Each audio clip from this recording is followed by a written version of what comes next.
E se estamos ao vivo, boa noite, bom iniciozinho de noite aí para o pessoal, para a comunidade brasileira,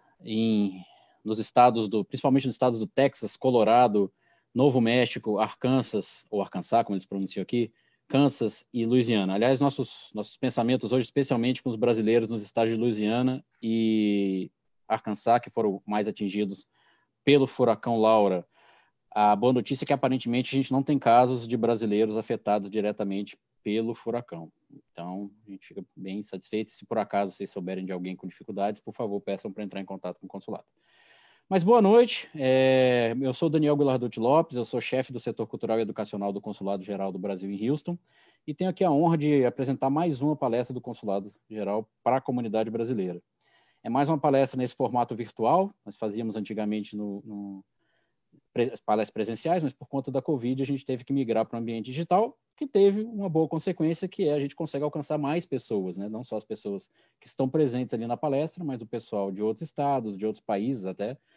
E você também, se você conhece alguém que não está vendo ao vivo, porque não tem Facebook ou porque não pode nesse horário, depois ela fica aqui no Facebook, para quem não pôde ver no horário, e a gente exporta também para o YouTube, mas aí no YouTube não vai ser ao vivo, né? A gente exporta para o YouTube e a pessoa pode rever a palestra lá. Depois a gente pode passar aqui embaixo, nos comentários, a gente coloca o link do canal no YouTube. Tem todas as palestras desde o começo da pandemia. Então, aqui, palestras e contação de histórias para crianças, enfim, nosso material está lá. A gente já fez palestras aqui sobre vários assuntos, sobre saúde mental durante a pandemia, sobre filhos bilíngues e português como língua de herança. E a próxima palestra, aliás, já vou anunciar desde agora, é uma palestra com um tema interessante, vai ser dia 10 de setembro, uma quinta-feira, portanto daqui a 2 semanas, vai ser com a Aparecida Refosco. Quem acompanha a gente sempre, a Aparecida Refosco ontem fez uma desconstrução de poesia para crianças aqui, bem bacana. Mas o tema dela, dia 10 de setembro, vai ser outro, vai ser redes sociais digitais e a geração sênior. Design de experiência para o público sênior nas redes sociais digitais. Eu ainda não estou tão sênior assim, mas eu mesmo já tenho dificuldade, eu apanho desse Zoom aqui todo santo dia. Então, eu vou assistir essa palestra com muita vontade. Então, daqui a 2 semanas, 6h30, aqui no Facebook do Consulado. Palestra sobre tecnologia e o pessoal com um pouquinho mais de idade, a geração mais sênior. Os brasileirinhos de todas as idades, como a gente fala. Muito bem. Antes de iniciar propriamente a palestra, eu queria agradecer a vocês, espectadores da comunidade brasileira, que sempre está prestigiando a gente. Agradecer sempre a Elizabeth Smart, que trabalha comigo no consulado, ela carrega os pianos, afina o piano, a gente só vem aqui... De nada, secretário Daniel, obrigada. Parabéns novamente, Beth. Queria agradecer também a palestrante de hoje, que já é uma velha conhecida nossa, quem acompanhou as nossas palestras também presenciais, já teve a oportunidade de vê-la, e é amiga e parceira do consulado, doutora Bruna Frota. Doutora Bruna Frota é advogada licenciada pelas Cortes do Texas de Nova York, é especializada em Direito Imigratório e de Família aqui nos Estados Unidos, e além de gerenciar o seu próprio escritório de advocacia, ela presta serviços tanto para o Consulado Geral do Brasil aqui em Houston, ela é nossa advogada contratada, e também para a Tramontina aqui nos Estados Unidos. O tema hoje que ela vai falar são novidades na esfera migratória americana durante a pandemia. O pessoal, os estudantes brasileiros no Colorado, em Boulder, me pediram uma palestra dessa. Eu fiz a palestra, agora vocês não reclamam. Se vocês não assistirem hoje, se vocês não assistirem hoje, não tem problema, vocês mandam as perguntas que a Bruna responde. Então, como é que você pode fazer perguntas? Ou você faz a pergunta aqui embaixo, nos comentários do Facebook, ou se você preferir por e-mail, porque você pode elaborar um pouco mais, ou a gente encaminhar depois para a Bruna. O e-mail é csf, né, Casa Serra Faca, .houston@itamaraty.gov.br, csf.houston@itamaraty.gov.br. Muito bem, como eu disse, daqui amanhã ou depois, nos próximos dias, essa palestra vai estar disponível no nosso YouTube também. Doutora Bruna Frota, é um imenso prazer recebê-la novamente, e a tela é toda sua. O prazer é meu sempre, né, secretário Daniel e Elizabeth, vocês são sempre muito prestativos, tanto para a comunidade brasileira, quanto para nós, profissionais, que ajudamos a comunidade brasileira. Então, isso, na verdade, é uma honra para a gente, tá? Primeiramente, eu gostaria também de enfatizar o que o secretário Daniel falou, de agradecer as pessoas que, mesmo passando por esse tempo, né, de furacão Laura, estarem aqui assistindo a gente, e as pessoas que não têm a oportunidade de assistir, que depois assistam, porque todos esses temas que nós iremos abordar hoje são de extrema urgência e de extremo interesse para todos os imigrantes, né, que vivem aqui nos Estados Unidos agora, ou que estão no Brasil, ou então que tiveram que sair dos Estados Unidos durante a pandemia e têm algum problema de voltar. Além disso, também a gente vai abranger as opções imigratórias que as pessoas têm, né, de ficar legalmente nos Estados Unidos durante a pandemia, até depois da pandemia. Quais são os temas, né, as mudanças mais recentes na política imigratória do Trump e quais são as possíveis mudanças que a gente vai ver no futuro, tanto se o Trump continuar, né, na presidência, ou se mudar a presidência com o novo presidente. Vamos ver se vai ser o Biden ou não. Então, essa palestra é de suma importância, eu diria. Se você assistiu e depois puder também compartilhar com seus amigos, com as pessoas que tenham interesse, vai ficar disponível, acredito que no próprio site do consulado, tá? E, de novo, quem quiser entrar, fazer parte e receber o newsletter do nosso escritório, vocês podem colocar o e-mail de vocês aqui no chat, tá, do consulado, e a gente adiciona o nome de vocês para vocês receberem todas quando existem mudanças imigratórias e no lado direito empresarial, a gente também envia esse newsletter para os nossos clientes. Então, já que está todo mundo aqui aos 5 minutos ouvindo a nossa apresentação, explicação sobre o que a gente vai falar hoje, eu vou agora compartilhar a minha apresentação com vocês para que a gente comece a falar sobre os assuntos importantes.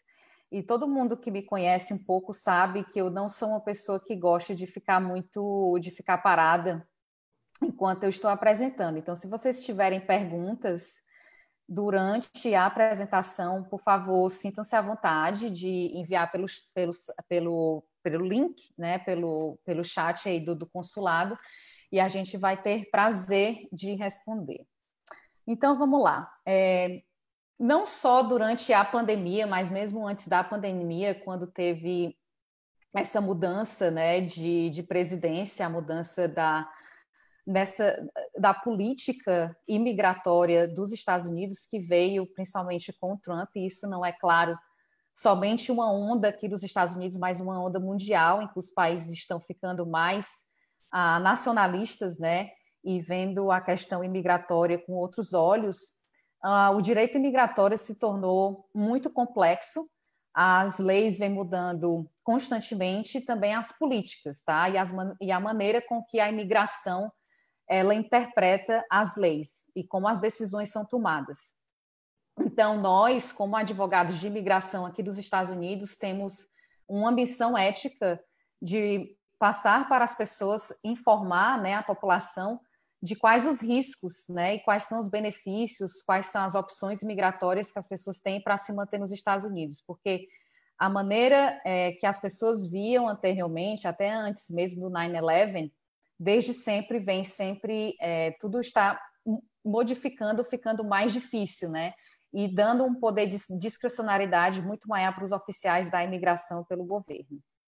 Então, o primeiro tema que eu queria abordar, que na verdade eu acho que está muito já na boca de todo mundo, né? E que todo mundo é uma pergunta que eu acho que o nosso escritório e até os advogados recebem todos os dias. Eu saí dos Estados Unidos, né? E agora? Porque, como vocês sabem, quando começou a pandemia, e isso de novo, né, gente? Isso não é somente uma decisão dos Estados Unidos. Vários outros países também passaram regulamentos nos quais eles proíbem a entrada de pessoas que estiveram em certos países, né, dentro do Estado. Por exemplo, o Brasil também tem essas regras de impedimento de entrada, que se o Daniel também quiser adicionar durante a nossa conversa, ele pode adicionar. Mas isso não é algo inerente aos Estados Unidos, tá? Todos os países têm regras parecidas. O que é que os Estados Unidos fez? Quando teve o outbreak, né, da pandemia, o primeiro país que os Estados Unidos falou que as pessoas que estiveram nele nos últimos 14 dias não poderiam entrar, seriam as pessoas que estivessem na China, tá? Esse regulamento, né, como vocês sabem, ele passou em 31 de janeiro de 2020. Depois disso, o presidente Trump, né, no caso, a administração Trump, adicionou o Irã no dia 29 de fevereiro de 2020. Em 11 de março, ele adicionou todos os países que são da área Schengen, né? E os países da área Schengen geralmente são os países da União Europeia, com algumas exceções, tá? Para as pessoas que não têm conhecimento do que o Schengen significa. E 3 dias depois que eles adicionaram os países da área Schengen, também adicionaram o Reino Unido e a Irlanda. E aí, finalmente, né, para as pessoas que são mais impactadas, que são os nossos conterrâneos brasileiros, no dia 24 de maio, adicionaram o Brasil. Então, o que é que essas proclamações, né, elas, na verdade, o que é que elas dizem, né? Que as pessoas que estiverem em qualquer um desses países nos últimos 14 dias não podem entrar nos Estados Unidos, tá? Então, a regra básica é essa. E quais são as exceções, né? Quem são as pessoas que podem vir para os Estados Unidos, mesmo que tenham ficado pelo menos um dia dos últimos 14 dias antes de entrar nos Estados Unidos, né? Os americanos, as pessoas que têm green card, os cônjuges dos americanos, as pessoas que têm green card, os filhos menores, né, de 21 anos, americanos e residentes, e os irmãos de americanos ou residentes desde que eles tenham menos de 21 anos.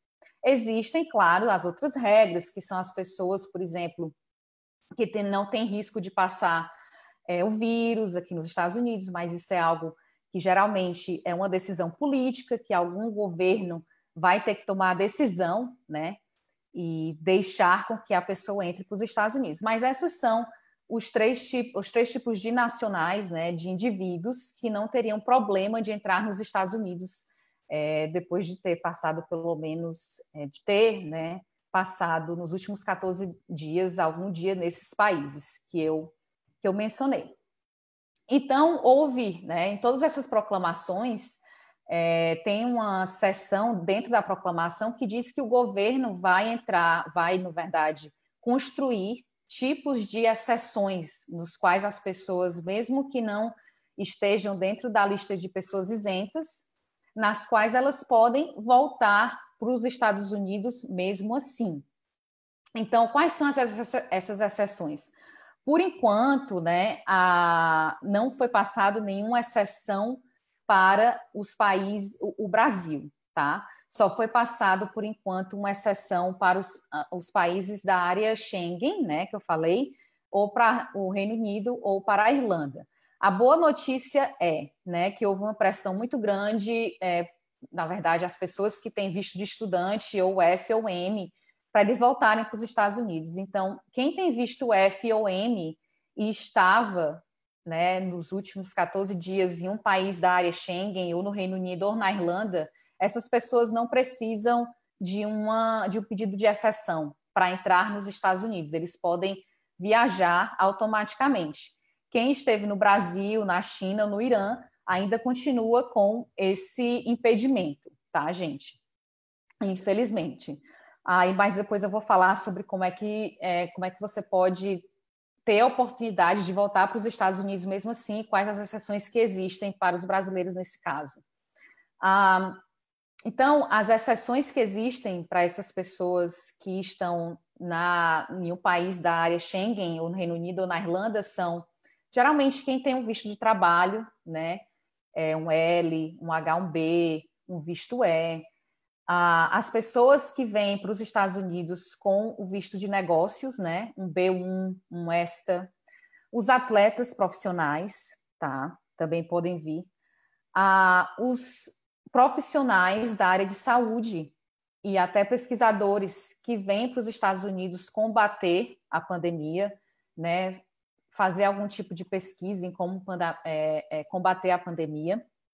Também pode pedir esse tipo de exceção. E outros tipos de visto, o visto E3, o visto TN. Então, eu diria que todo mundo que tem um visto de trabalho, que não consegue voltar para os Estados Unidos depois que esteve na área Schengen, ou na Reino Unido ou na Irlanda, existe hoje a opção de você pedir esse National Interest Exception, né, que é exceção de interesse nacional. E isso pode ser feito tanto diretamente com o consulado ou embaixada que emitiu o seu visto, ou com o próprio CBP, que é o Customs and Border Protection. Ou você pode pedir, por exemplo, um auxílio de um senador ou de um deputado, né, que tenha jurisdição sobre a sua área de residência, para que faça essa intervenção por você no seu benefício, tá? Então, só recapitulando, né? Eu acho que eu estou sendo um pouco repetitiva, mas eu acho que é interessante vocês meio que frisarem isso na mentalidade de vocês. É que hoje, quem esteja no Brasil nos últimos 14 dias não podem vir para os Estados Unidos. Existem as exceções da proclamação, que são os americanos residentes e alguns parentes desses indivíduos, e outras pessoas que o governo tem interesse que entrem nos Estados Unidos. Por enquanto, existe uma exceção oficial, né, que são para as pessoas que estavam nos países da área Schengen do Reino Unido e da Irlanda, e adicionaram os estudantes FM que estavam na área Schengen ou na Irlanda para vir, mesmo sem pedir essa exceção. Tá? Então, qual seria a opção dessas pessoas que estão dentro dessa proibição de vir para os Estados Unidos e não conseguem essa exceção, né? Teria que ir para um país, né, um terceiro país que não esteja dentro dessa proibição. Por exemplo, na nossa prática, a gente tem visto pessoas indo para o México, pessoas indo para o Equador, pessoas indo para a Turquia, passando 14 dias lá e voltando, né, e entrando nos Estados Unidos. Mas fora esses países, né, existe também o Peru, algumas pessoas já falaram do Peru. O Canadá, infelizmente, ele também está com exceções, né, está com proibição de pessoas que não sejam canadenses ou que não tenham a residência canadense para entrar no Canadá.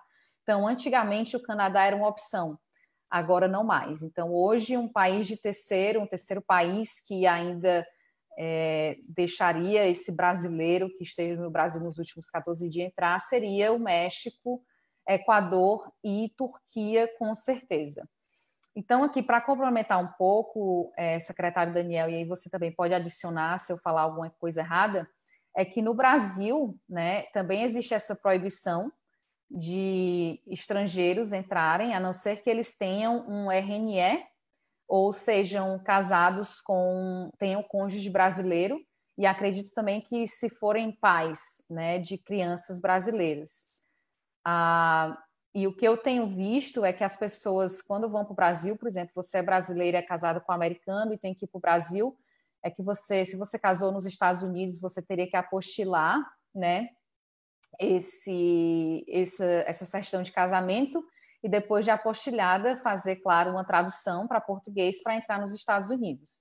E assim vice-versa também. Se você, por exemplo, é brasileiro e você quer entrar nos Estados Unidos e você casou no Brasil, mesmo você estando isento dessa proclamação, porque você é casada, né, ou casado com um cidadão americano, você teria que apostilar essa certidão de casamento brasileira e fazer uma tradução para o inglês para não ter problema quando entrar aqui nos Estados Unidos, tá? Eu estou vendo aqui que muitas pessoas estão fazendo perguntas, eu estou achando ótimo. Eu vou passar um pouco mais para frente, porque eu meio que falo pelos cotovelos. Então, se eu continuar nesse slide, eu acho que a gente não vai acabar essa apresentação nunca. Bruno, enquanto você passa para o próximo slide, eu vou só agradecer o pessoal que está vendo a gente. Tem a Bra Suzane, Kel Silva, tem a Idomeia Gibson, a Kátia Guimarães. Kátia Guimarães sempre assiste a gente. Obrigado, Kátia. Léo Day, Micheline Castro, Daniele Borsari, Ana Cláudia Medrado, a Odila e a Tânia, lá do consulado, trabalham com a gente. Raciel Gonçalves Júnior, Karina Hassum Moscon, eu acho que é isso, Moscon, não sei a pronúncia. Lindamir Pereira, Brunella Ronsetti, Bruno Andrade, Lorena Sibila Romano, Pedro Coraza, Bruno Andrade, acho que Bruno Andrade já repeti, Jadilson Melo, Wesley Araújo, enfim, tem infinidade, Miriam Reis, pessoal aqui Sandra de la Torre. Tem várias perguntas, algumas pessoas já deixaram aqui o e-mail para poder se cadastrar na mailing list do escritório. E sobre as perguntas a gente vai deixar um pouquinho mais para frente. Eu já faço uma resposta geral sobre sim, o Itamaraty está, nossa embaixada em Washington, está em negociação constante, tentando reverter essa situação, tentando achar a melhor possibilidade, alguma alternativa para os estudantes brasileiros e para outros brasileiros que têm interesse em entrar nos Estados Unidos. Ainda não temos uma resposta concreta, e muito disso vem que os Estados Unidos ainda não vê uma mudança significativa no status de saúde pública do Brasil. Eu imagino que quando, junto com a nossa negociação e quando os dados numéricos do Brasil começarem a melhorar mais significativamente, uma coisa meio depende da outra para funcionar. Mas sim, o Itamaraty está pressionando, como uma das pessoas aqui disse, o governo americano, para, claro, permanentemente é do interesse do Brasil. As perguntas eu deixo mais para frente, Bruno? Vamos deixar mais para frente, então, senão a gente termina 10 da noite hoje. Ok, gente. Então, voltando aqui para essas famosas proclamações, né? Então, além dessas proclamações de entrada nos Estados Unidos, depois dessa presença, né, nos últimos 14 dias em algum desses países que estão dentro da lista do travel ban, a política Trump também tomou algumas decisões relacionadas à emissão de alguns tipos de green card e a emissão de alguns vistos de trabalho. E por que isso, né? Chegou-se à conclusão, o presidente Trump, de acordo com o alto índice de desemprego nos Estados Unidos, de que, como tem muito americano desempregado, portanto, as empresas não podem continuar emitindo vistos novos para cidadãos estrangeiros, tá? Então, a primeira proclamação que saiu foi, na verdade, a proibição de vistos de imigrante para quem está fazendo o processo pelo consulado e embaixada. E o que é o visto de imigrante, gente? Ele é o visto permanente que se torna um green card quando a pessoa entra nos Estados Unidos. Então, por exemplo, se você é uma pessoa que aplicou para um National Interest Waiver ou então para um Labor Certification e tem que terminar o seu processo do Brasil, tanto o EB2 quanto o EB3, eles estão nessa lista de vistos que não podem ser emitidos por consulados e embaixadas, tá? Então, aí eu coloquei essas letrinhas, né, dos vistos de trabalho e visto de temporários mais comuns que os consulados não podem emitir até o dia 31 de dezembro de 2020, tá? Então, para Green Card, quem são as pessoas isentas, né? Quais os tipos de vistos de imigrante que os consulados e embaixadas podem emitir, tá? Mesmo com essa proclamação. São os vistos de imigrante para médicos, profissionais da saúde que estão entrando nos Estados Unidos para combater a pandemia.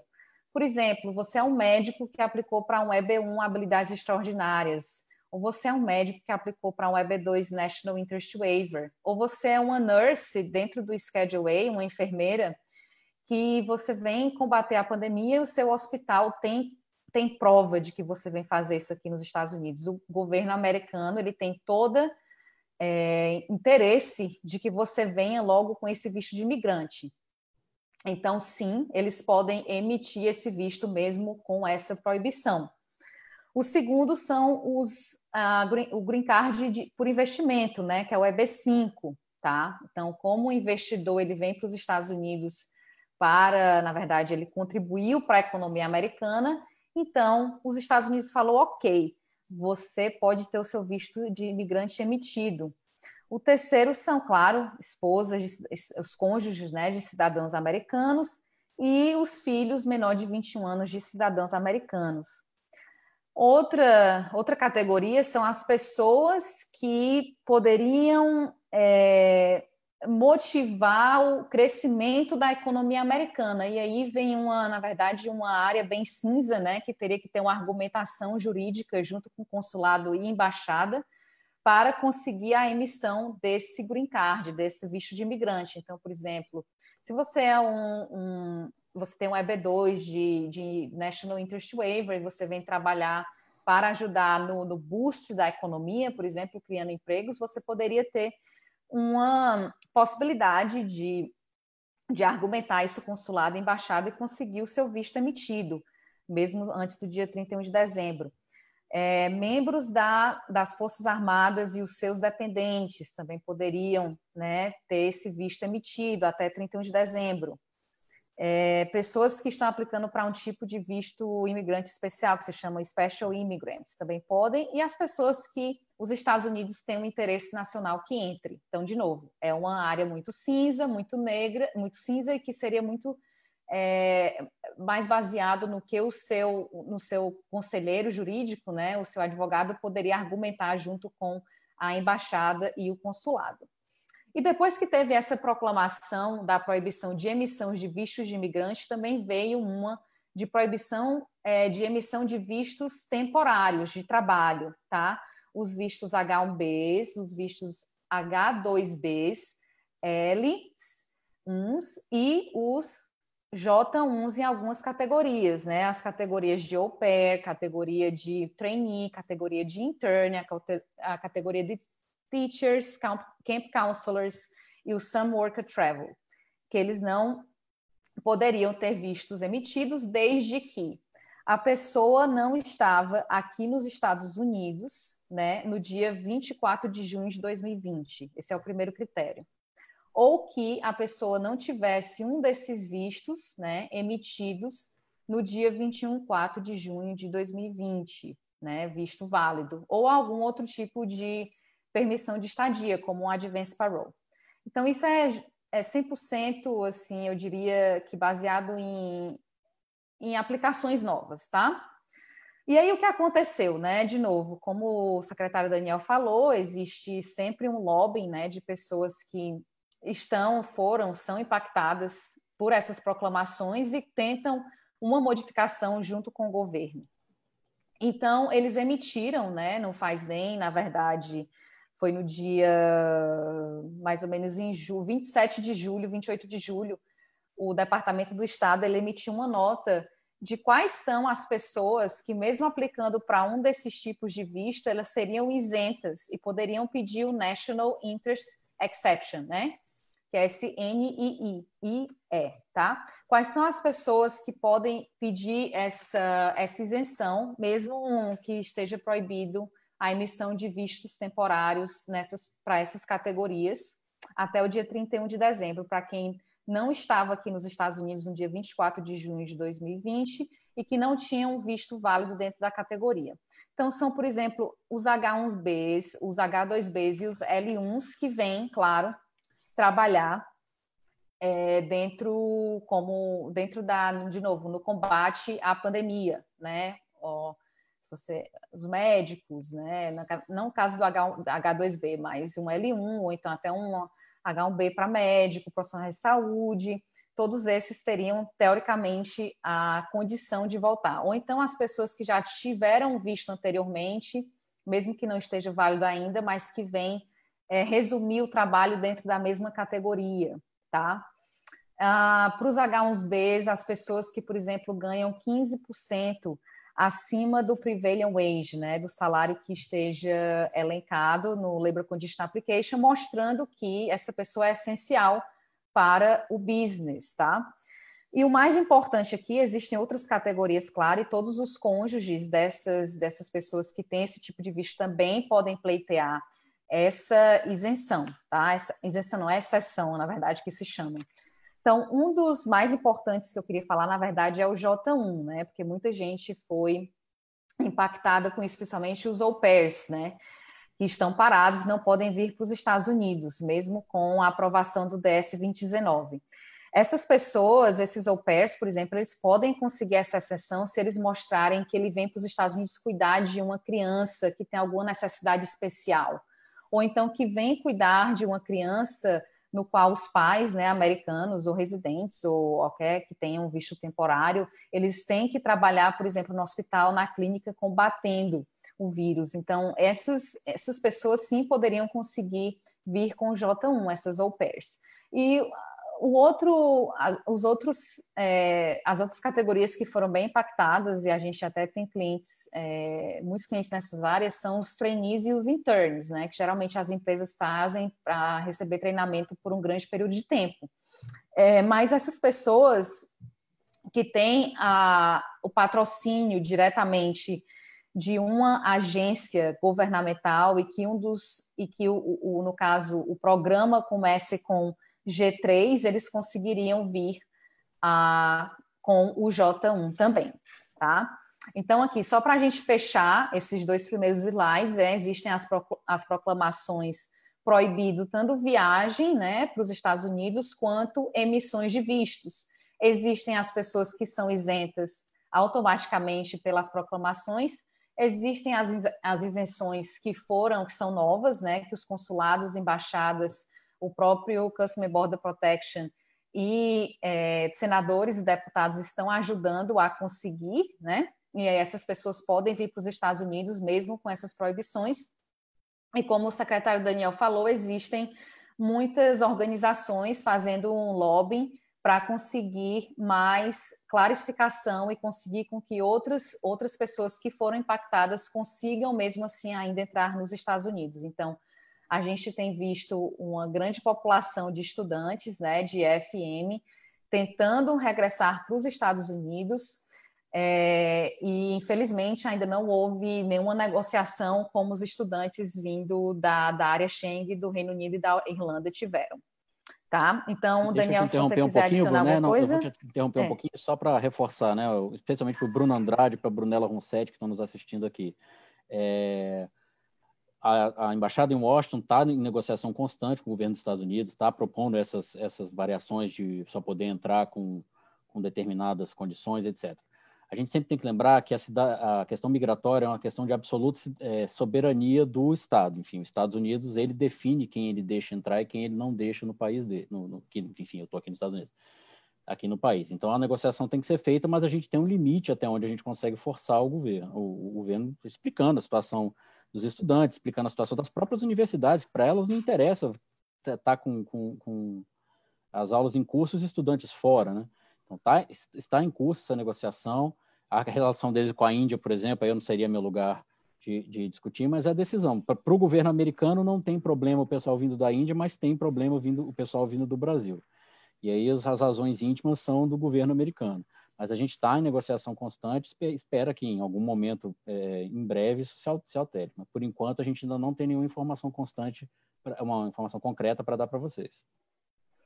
Ótimo. Mas assim, Posso eu responder acho que mais as coisas... Pode sim. E eu acho que também assim, a política também está sempre melhorando. Eu acho que mesmo com algumas notícias que não sejam do nosso bel prazer, né, do secretário Daniel, eu acho que sempre existem os dois lados e sempre existe essa negociação ongoing. E eu tenho certeza que eu sou bem otimista e eu acho que sim, que vão chegar a um acordo muito, muito próximo, tá muito soon. Rapidamente aqui para o Rodrigo, acho que é Bel, porque Bel Fotografia, é isso? Perguntaram sobre passaporte, que não tem a ver com a nossa live aqui, mas só para avisar, o consulado ele não está funcionando, ele não está aberto, mas ele está funcionando. Se vocês tiverem dúvidas sobre passaporte, por favor, escrevam para o e-mail passaporte.houston@itamaraty.gov.br. Eu vou anotar aqui embaixo, passaporte.houston@itamaraty.gov.br. E para outros serviços do consulado, vocês podem ir ao site do consulado, que é o houston.itamaraty.gov.br, que tem a explicação direitinho de qual e-mail de cada setor. O que a gente tem feito não está aberto para evitar aglomerações, mas a gente tem marcado para as pessoas irem em determinados horários certinhos para resolver os seus problemas. Dados parentes, voltando para os vistos. Maravilha, maravilha, Daniel. E só abrindo aqui um adendo, o consulado de Houston, a consulado brasileira aqui em Houston é um dos melhores consulados nos Estados Unidos, quiçá no mundo, tá, gente? Então, isso não é só como advogada, né, prestando serviço para eles, mas também como customer do consulado. Então, vamos lá. Apesar dessas notícias, né, dessas proclamações proibindo a emissão de vistos, né, para quem está fora dos Estados Unidos, existem ainda as opções de vocês aplicarem para muitos benefícios imigratórios até dentro dos Estados Unidos e também fora, tá, gente? A gente, por exemplo, eu estou vendo que em muitos consulados, não no Brasil ele está bem parado mesmo, mas em muitos consulados, por exemplo, na Espanha, na Alemanha, na própria Suíça, eu já consegui agendar entrevistas, tá? Para as pessoas renovarem vistos, tá? Então, isso é uma boa notícia. Eu acho que muitos consulados estão reabrindo. É claro que eles têm os vistos que eles têm mais urgência, né, em processar, mas eles estão processando, sim, outros vistos, alguns tipos de visto, claro, de maneira mais slow, né, mais devagar, mas estão processando, tá? Então, primeiro de tudo, que vocês não podem esquecer é que existem os vistos de negócio, que as empresas que você vende têm que fazer algum tipo de reunião aqui nos Estados Unidos. Se você quer investir nos Estados Unidos com o visto E2, ou então até com um L1, tá, gente? O visto de estudo, o F, o M. Se você tiver aqui nos Estados Unidos, até próprio J, e você quiser fazer uma mudança de status, ainda está disponível. E os vistos E1s, né, de trading, né, de importação e exportação. Também está tudo ok, os vistos O1s, tá? Visto de trabalho, H1B, H1B1, L1, TN, O1, P1. Então, assim, para quem não entende nada dessas letras, por favor, liga para o nosso escritório, a gente pode ver, né, acessar o seu perfil específico para ver se você tem essa qualificação. Mas o mais importante vocês entenderem é que, mesmo que existem essas proclamações, a imigração não está fechada, como muita gente pensa, né? A imigração não está fechada. Você pode, sim, ainda dar entrada, por exemplo, em um visto agora muito famoso para os brasileiros, que é o EB2 National Interest Waiver, tá? Até o próprio EB1 para as pessoas de habilidades extraordinárias. A gente está dando entrada em processo aqui nos Estados Unidos e a gente tem aprovação. Então, mesmo que tenha esse grande nível, né, grande parte da população sem emprego, nesses vistos de mérito, a gente não tem que mostrar que não existe falta de funcionários, de pessoas, né, de americanos no mercado de trabalho. Mas sim que vocês, né, que a pessoa que está qualificando para o tipo de green card, né, no caso o EB1 ou o EB2NW, que eles têm algum diferencial dentro do seu perfil que os Estados Unidos têm interesse em manter nos Estados Unidos. O que a gente vem visto, com certeza, é um aumento de auditoria nos Labor Certifications, tá, gente? Para quem está fazendo o EB3, principalmente. Tanto para os professionals, né, os profissionais, quanto para o non-skilled e skilled. Tá? Eles aí sim a auditoria aumentou. A gente não sabe, aí, geralmente na auditoria agora, um dos requerimentos, né, que os advogados têm que mostrar às empresas é que seria muito difícil conseguir treinar uma pessoa num curto período de tempo, quando é contratado, no caso americano ou residente, se eles não têm as qualificações na época da entrevista. E mostrar por que outro tipo de degree não seria suficiente para a posição. Existem alguns diferenciais que até a própria Associação dos Advogados de Imigração eles estão tentando ver alguns exemplos nesse aumento de auditoria e tentar construir, né, um practice alert para todos os advogados. Mas sim, infelizmente, a gente viu um aumento de auditoria. O EB5, de novo, ele continua disponível, né, gente? É um dos tipos de vistos que, claro, a administração Trump não tem nenhum interesse em mexer, até porque o valor do investimento é muito alto, né? Aumentou, para quem não sabe, para 900 mil e 1,8 milhões, então é complicado, né? Um valor substancial de investimento, então ele não mexeu nisso. E os vistos baseados em laços familiares, né, gente? Continuam andando. A gente começou a receber já as entrevistas por casos de casamento, né? Dos casos que foram cancelados. Então, eles estão agendando de novo, slow, mas estão agendando. O que eu venho percebido é que aqui em Houston está mais demorado do que em outros escritórios, como em New Jersey, ou até, por exemplo, em San Antônio. Eu tive um caso já na Flórida. Então, assim, eles já estão começando a agendar, tá? Então, é isso com relação aos tipos de visto. O que eu queria enfatizar aqui é que continuam, né, processando os vistos. Não pensem que no caso o USCIS aqui está fechado, que não está, eles estão processando, e os consulados e embaixadas eles estão reabrindo devagar, mas estão abrindo e alguns vistos já estão sendo processados, tá? Então, usando o mesmo ensejo da questão de não estar fechado, né, das agências imigratórias continuarem trabalhando, uma das boas notícias que a gente teve, na verdade, mais recente, foi que, por algum tempo, né, como a imigração americana aqui nos Estados Unidos, a agência USCIS, ela é mantida com investimento dos pagamentos de taxas, né, de aplicações e petições. Como existiu uma certa... baixou o nível de aplicações, né, e petições juntos com a agência, eles estavam pensando em furlough mais de que 70% do workforce da agência. Então, todo mundo ficou um pouco preocupado, achando que, por conta dessas demissões, né, e até furloughs, poderia afetar, claro, poderia afetar a emissão de benefícios. Então, a boa notícia é que não vão mais fechar, né? Que eles não vão mais furlough ou demitir essas pessoas. Então, para essa semana, a gente tem essa boa notícia. Para quem está aqui nos Estados Unidos, gente, e quer fazer uma mudança de status ou até uma extensão de status, vamos dizer que você veio com seu visto de turista e você não pode voltar para o Brasil, ou por conta da sua situação de saúde, ou porque você tem que, por exemplo, os seus voos foram cancelados, né? A imigração, ela tem sido muito mãe nesse sentido e aceitando as aplicações de extensão de status. O que vocês têm que manter e tem que entender é que um dos requerimentos da imigração é que você esteja com um status válido.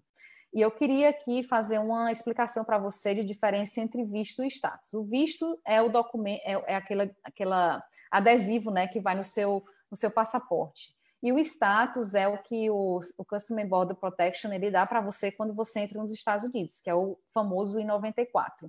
Então, enquanto você está nos Estados Unidos, o que vale é o seu I-94 e não a validade do seu visto. Então, muito importante, vocês têm que checar a validade do I-94 de vocês para saber se uma extensão de status deve ser feita ou não, tá, gente?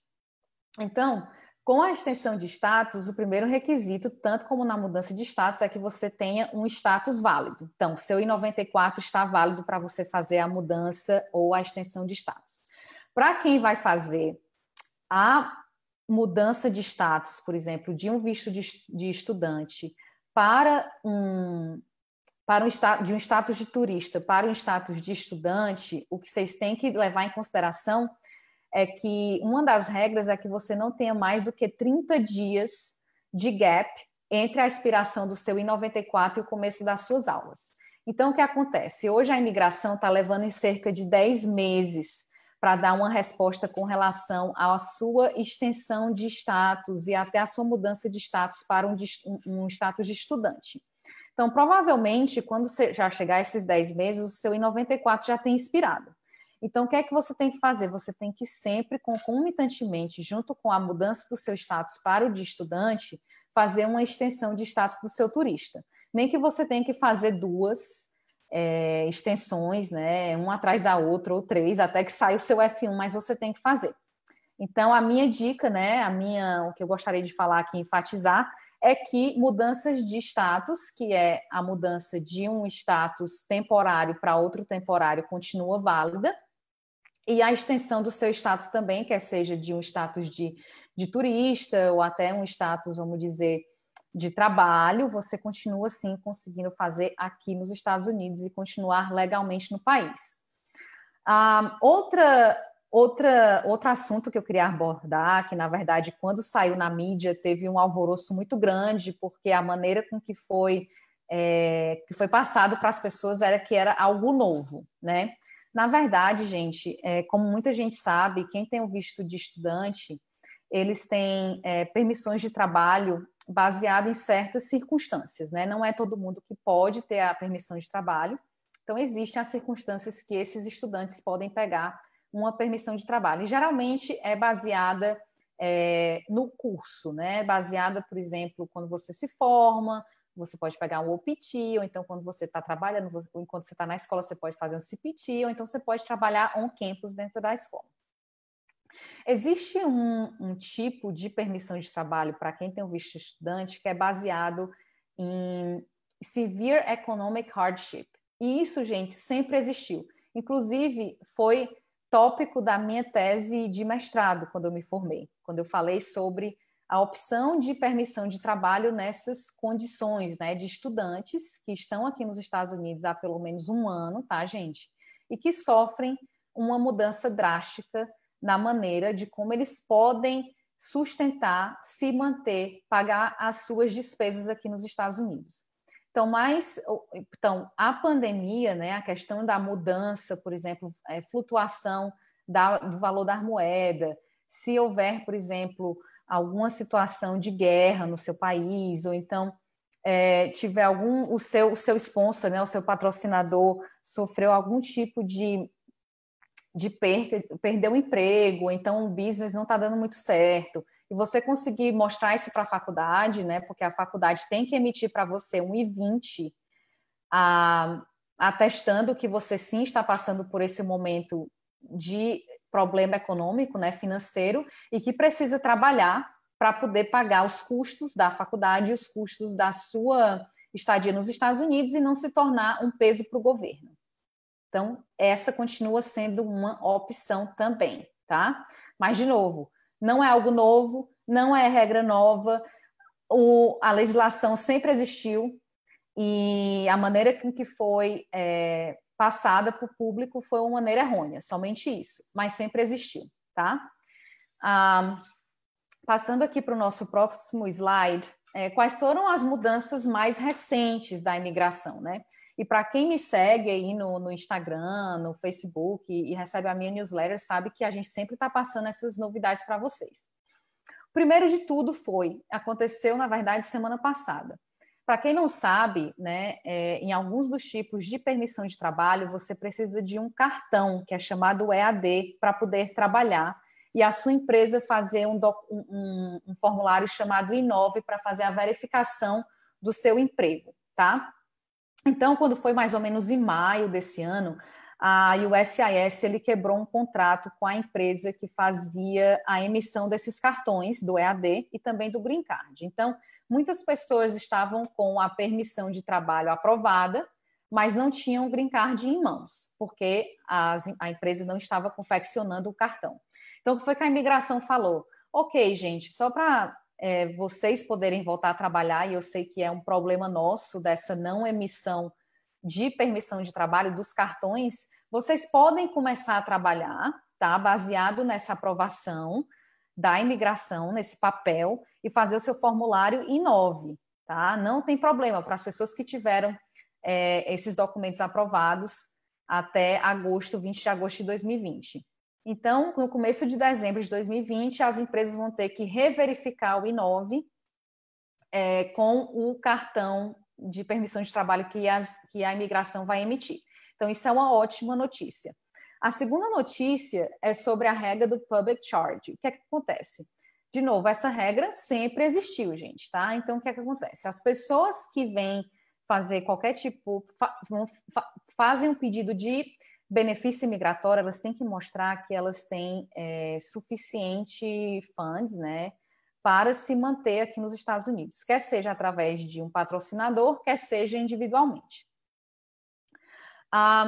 No começo desse ano, a imigração Trump falou o seguinte: a gente agora vai pedir um formulário adicional para vocês que se chama o I-944, que eu quero o seu histórico de declaração de imposto de renda, o seu histórico de pedido de benefício governamental, o seu histórico de educação, o seu histórico de conhecimento de língua, o seu histórico de assets e liabilities, para eu olhar na totalidade das circunstâncias se você vai ser um imigrante que vai, na verdade, quando eu falo imigrante, as pessoas que estão pedindo green card, tá, gente? Se vocês vão se tornar um peso para o governo no futuro.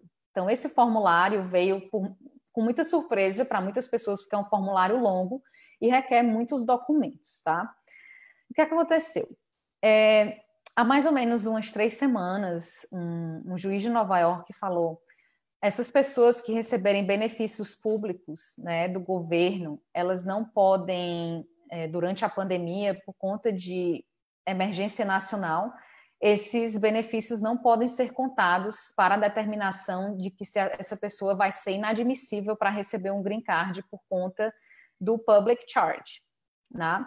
E aí depois, uma semana depois, um outro juiz, né, de outra jurisdição falou que não, que sim, que a imigração Trump ela pode enforçar a regra do public charge, só não em Vermont, em New York e em City, tá?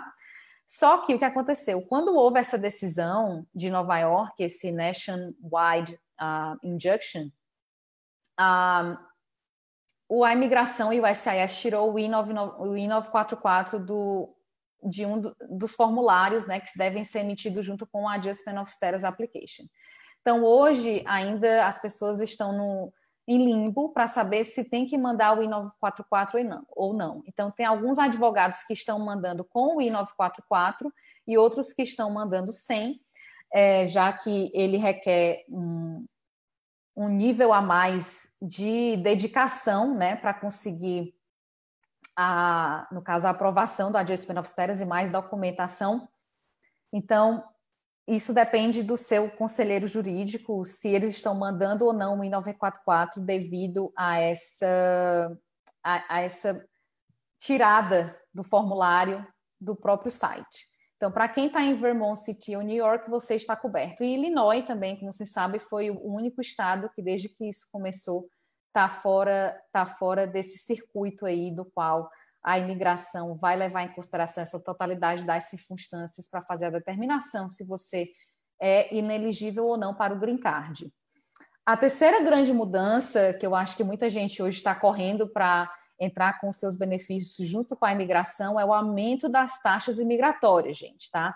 No dia 2 de outubro, as taxas imigratórias vão subir substancialmente. E aqui eu até peguei 2 dos tipos, na verdade, 4 tipos de taxas, né, que são os mais comuns das pessoas que aplicam, no quais vão subir para vocês terem uma ideia da magnitude da diferença de taxa. Então, para quem aplicava para naturalização anteriormente, era $725 e agora vai ser 1.170.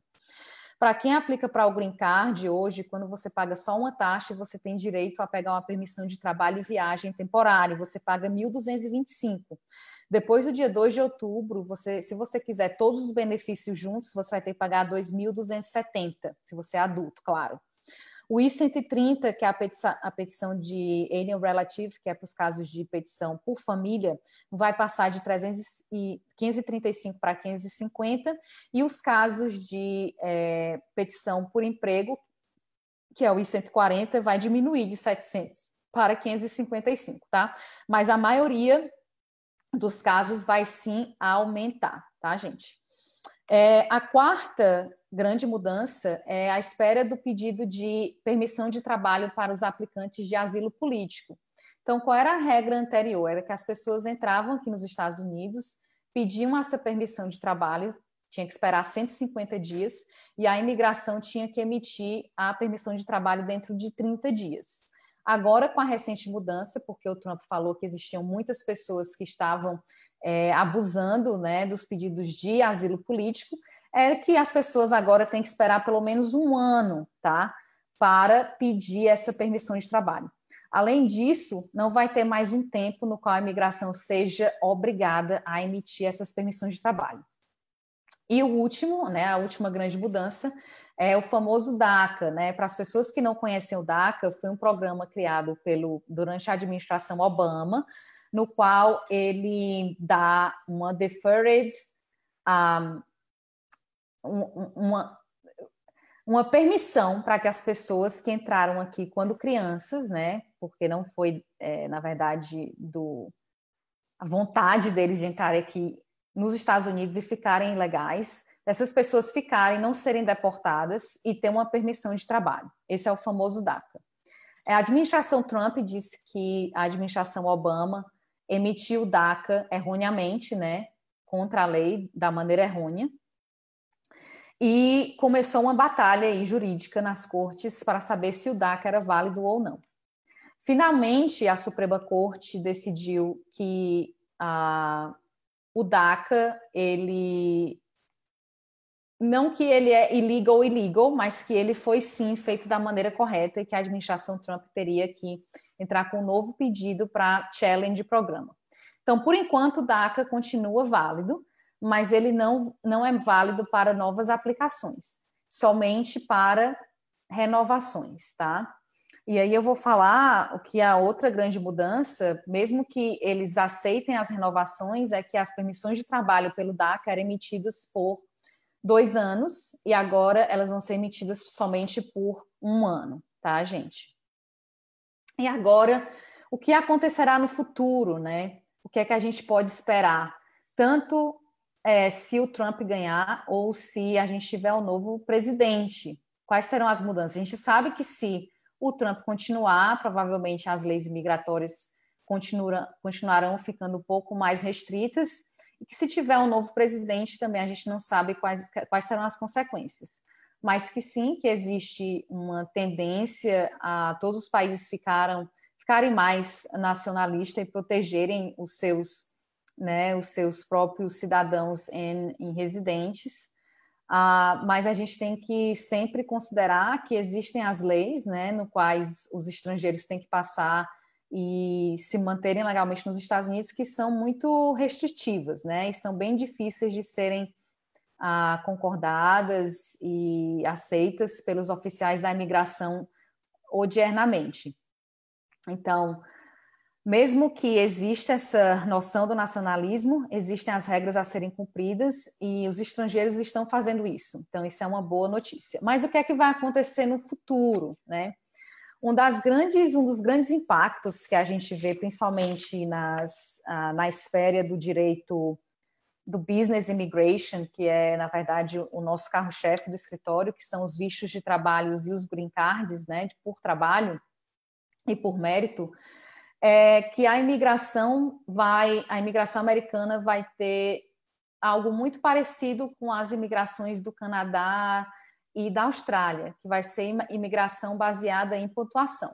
Então, dependendo do seu nível de inglês, dependendo do seu nível de tanto de investimento que você vai fazer nos Estados Unidos, qual é o seu nível de escolaridade, você vai ganhando pontos e vai crescendo a sua possibilidade de se manter aqui nos Estados Unidos e conseguir o green card.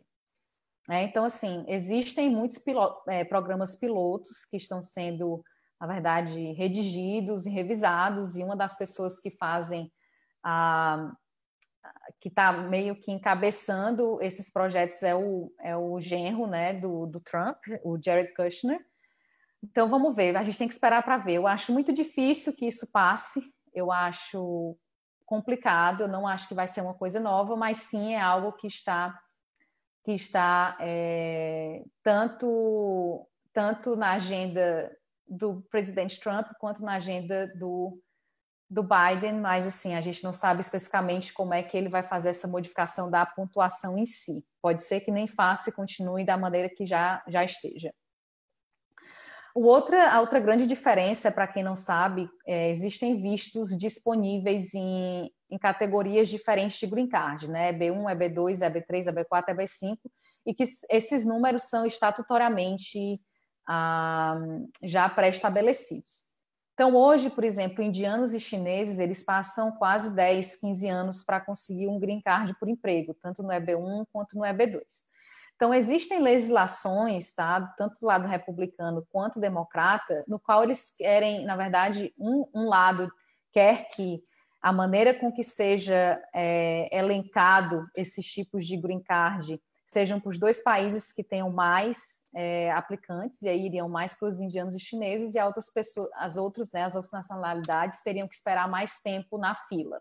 Então, vocês fiquem de olho nessas legislações, porque sim, faz um tempo que existe lobbying para os 2 lados, tá, gente? E depois eu posso falar um pouco mais sobre isso para quem tiver interesse especificamente, porque é uma área bem mais complexa de ser explicada durante uma palestra. E, de novo, a restrição, como eu falei, por conta do nacionalismo e da proteção do mercado de trabalho interno, e a reformulação das regras de pedido de asilo político, né? Agora teve uma grande mudança por conta dessa questão do abuso no pedido de asilo político. Então, o governo hoje ele não vai deixar, por exemplo, quem já cometeu um crime, quando pede asilo, receber permissão de trabalho, né? Além dessas outras regras que eu falei anteriormente, do tempo de espera para você aplicar para uma permissão de trabalho. Então, a minha palestra conclui aqui. Eu só queria enfatizar um pouco e me apresentar novamente para quem entrou depois que o secretário Daniel me apresentou. Mas eu sou a advogada Bruna Frota, licenciada pelo Texas e Nova York. Eu sou especializada em Direito Migratório e Empresarial. Sou fundadora da Ainel Jeep LLC e também trabalho para a Tramontina e para o Consulado Brasileiro como contratada. Eu sou imigrante, né? Vim para os Estados Unidos, para quem não sabe, com o visto L2. Meu marido tinha um L1. Há 15 anos, me formei aqui em Houston, Texas, e amo o nosso estado, como amo também os Estados Unidos, mas nunca esqueço do nosso Brasil. Aqui o nosso website, para quem quiser ver mais informações sobre os tipos de visto, a gente está fazendo um revamping, está bem bacana, nos visite.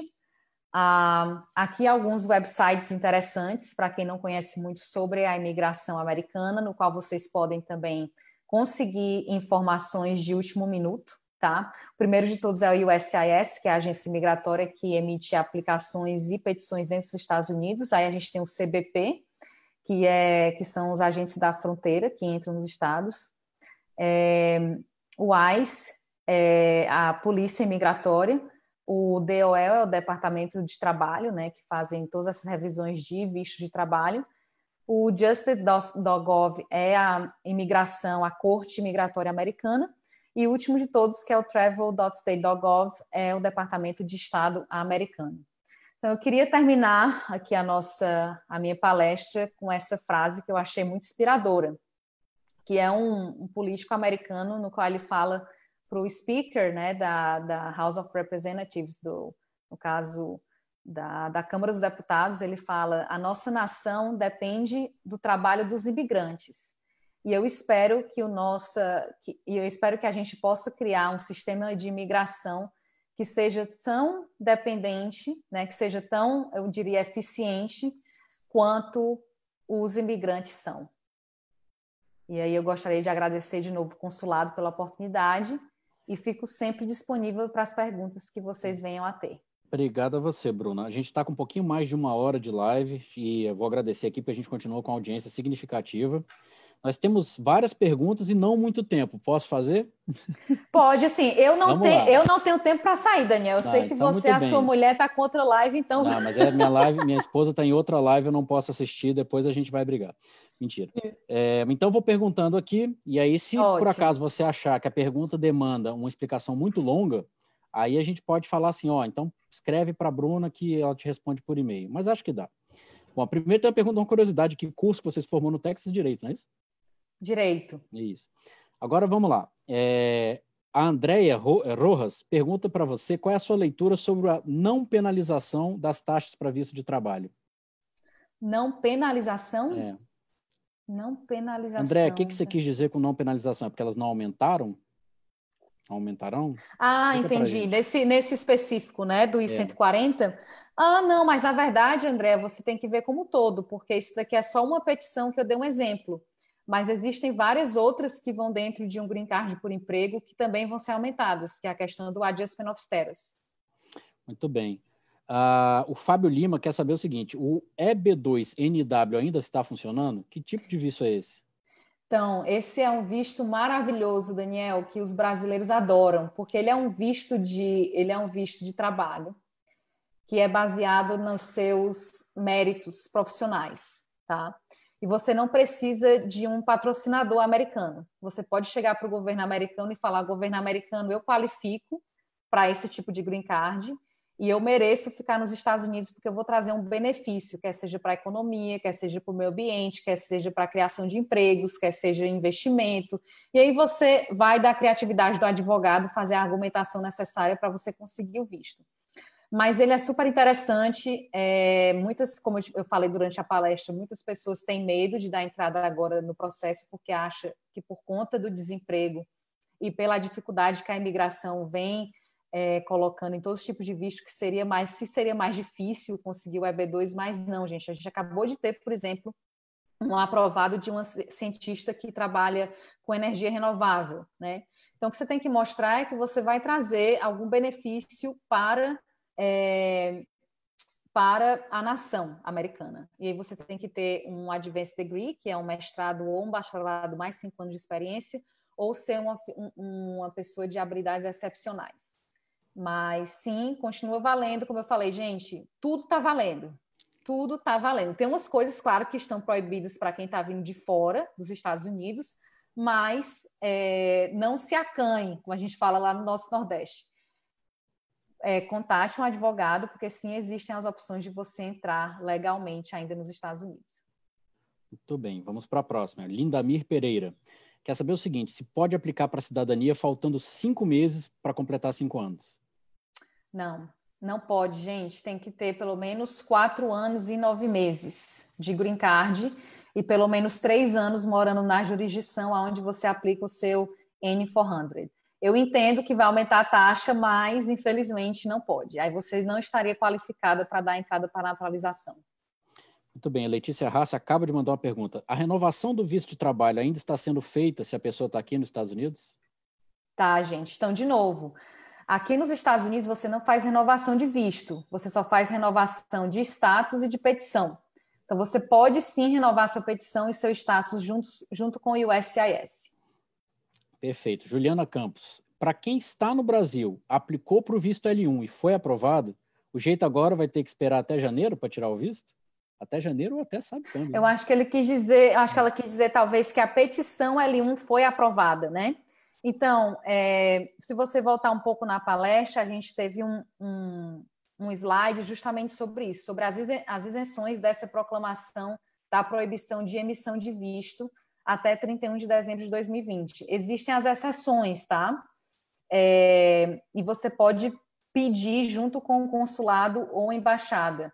Assim, infelizmente o Brasil está sendo bem difícil, tá? O consulado e embaixada americana no Brasil está sendo bem difícil para emitir essas exceções.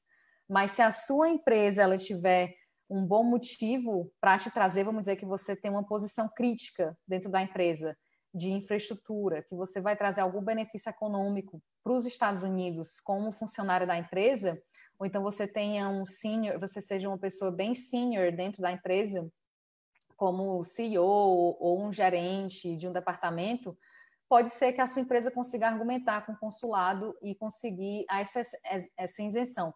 Interessante, secretário Daniel, que a gente vem conseguindo isenções do Brasil, de pessoas vindo do Brasil, no qual os familiares aqui dos Estados Unidos estão passando, por razões humanitárias, geralmente. Ou a pessoa tem câncer, ou a pessoa está grávida e tem algum tipo de doença que precisa de tratamento, e a gente vem conseguindo.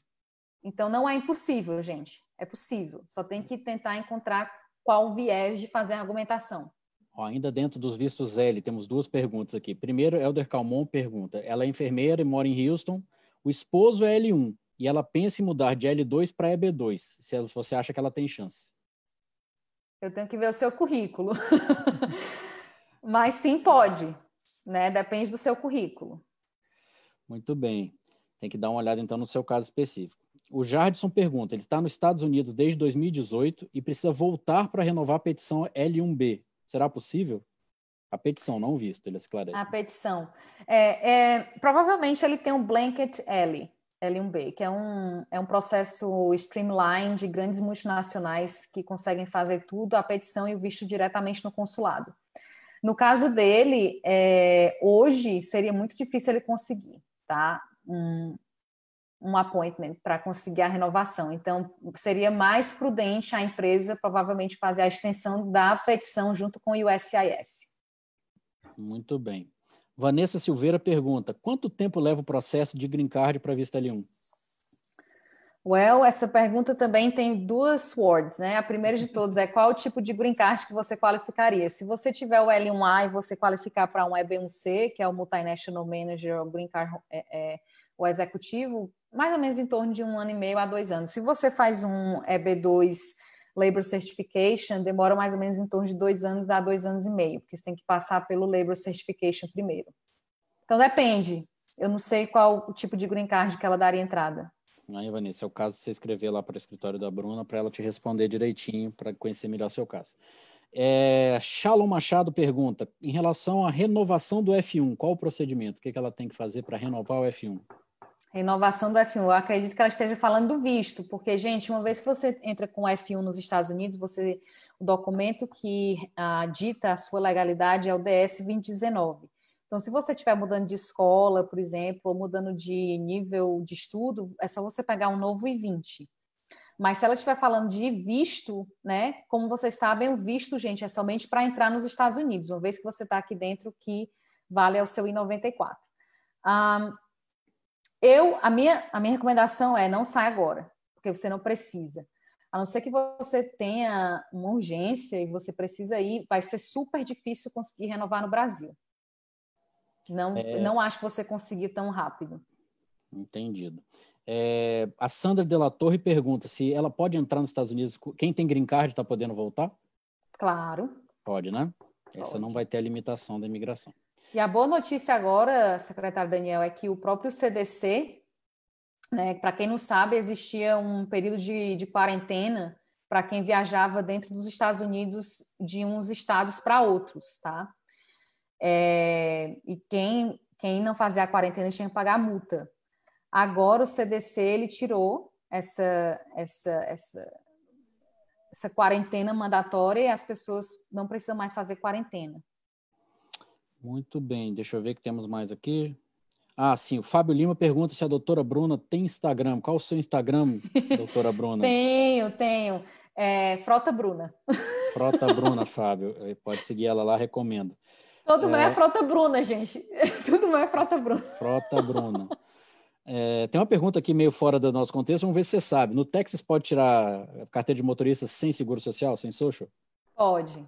Você Pode. tem que assinar uma carta falando que você não consegue tirar o social. Eu vou até fazer isso pelo ensejo, secretário. Uhum.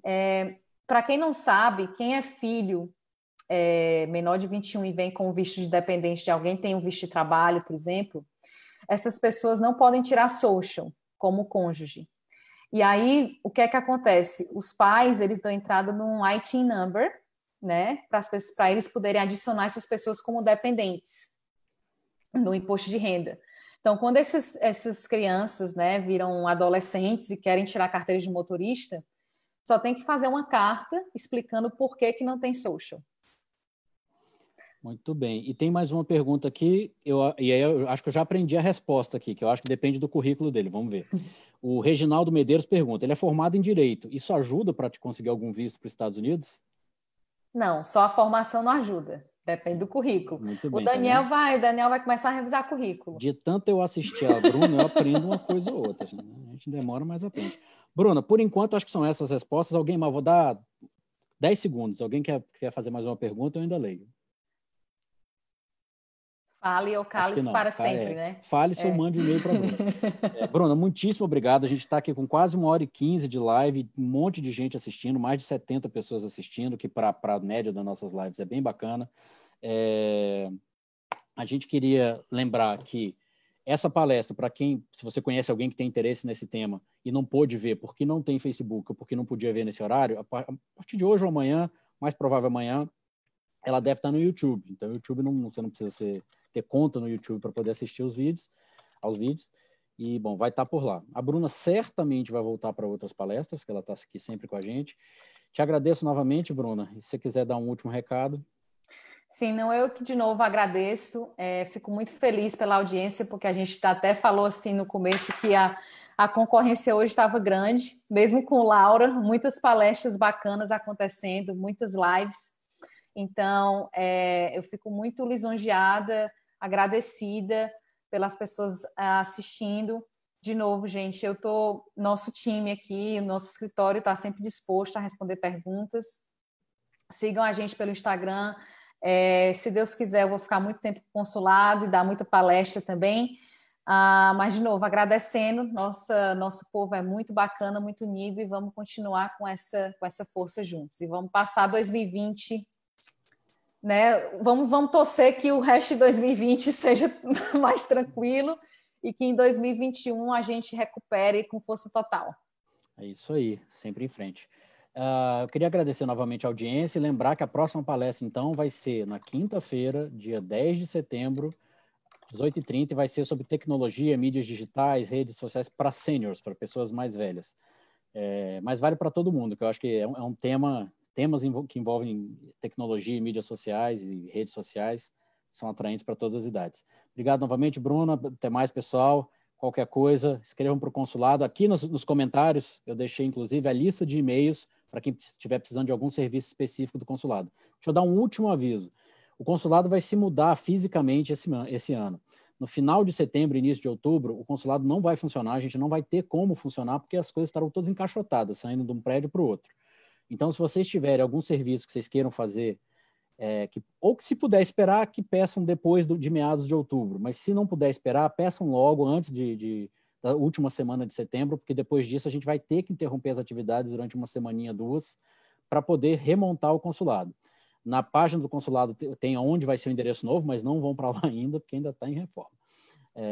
E nos vemos aqui no Facebook, no YouTube, para quem estiver vendo a reprise no YouTube, e até a próxima palestra. Grande abraço.